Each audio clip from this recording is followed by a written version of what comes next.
Here's how to hide files with terminal on Mac. Let's jump on in. The basic command to hide files on Mac in the terminal is chflags space hidden. Now in the terminal, if you are in the very same directory where the file is located that you would like to hide, then all you need to do is to type chflags space hidden space and then add the file name of the file that you would like to hide. So let's say we would like to hide this picture right here, so we'd simply write beautiful.png, and once we hit enter, just like that, our file here seems to be gone and is now hidden. Now in the terminal, if you're not in the same directory of the file that you would actually like to hide, then here's how you do that. First, let me just switch directory here in the terminal. So I will type cd space ... cd space ...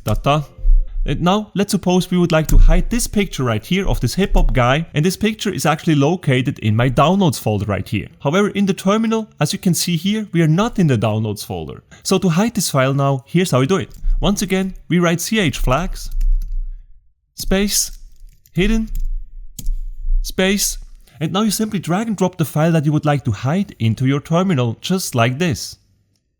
And just like this, the whole path to this file is actually automatically added to the terminal. This is very useful actually, because it can be pretty annoying to change directory by yourself in the terminal, especially if you have a lot of levels and directories on your Mac. So it's definitely much easier and quicker to do it like this. And now that we've done that, all we need to do to hide this image now is to hit enter. And as you can see here as well, in our downloads folder, the hiphopguy.png file is actually gone. We have another file here, hiphopguyillustration.jpg, but this is actually another file, so that's nothing to worry about. Our hiphopguy.png file is actually hidden now. And that's it guys. This is how you hide files with terminal on Mac. If you enjoyed this tutorial, make sure to smash the like button and subscribe to my channel for more terminal tutorials.